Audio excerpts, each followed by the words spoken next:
Баршаңызға сәлем. Үй жағдайында су құбырын оңай тазалап алудың әдісін, яғни лайфхак көрсететін боламын. Әсіресе үйде арнайы су құбырын тазалайтын қоспалар бітіп қалған кезде осы лайфхак сіздер үшін пайдалы болмақ. Ол үшін бізге бар болғаны ас содасы мен 6%-ық үксіз қажет болады. Яғни осы жобамен бір 40-50 граммдай ас содасын құбырға саламыз.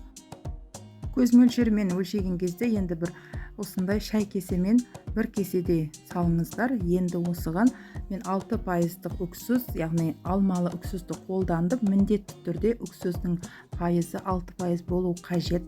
Міне яблочный үксізді біртіндеп бөліп құйыңыздар. Бірден құйып жіберсеңіздер, ас содасы босқа сыртқа шығып қалатын болады. Сол үшін құбырға ары қарай үксізбен бірге кету үшін осылай бөліп құямыз. Өздеріңіз байқағандай, ас содасы осылай көбіріп бетіне шығып жатыр.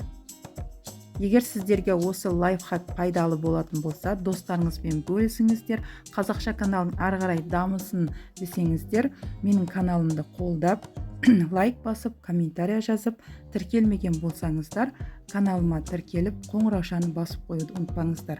Алдағы уақытта сіздер үшін өте көптеген лайфхактар болады.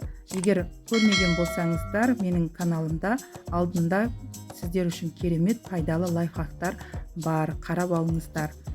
Мінекей, енді осыны ең кемінде 1 сағатқа қалдырамыз. Қазір 1 сағаттан кейін көрсетемін. Мінекей, 1 сағат уақыт өтті. Енді суды ағызамыз. Бір 3-4 минуттай суды ағызып қойыңыздар. Міне осылай суды ағызған кезде өзі байқалады, ешқандай су сыртқа шықпай, бірден ағып кетіп жатыр. Сіздер үшін бұл лайфхак пайдалы болсын.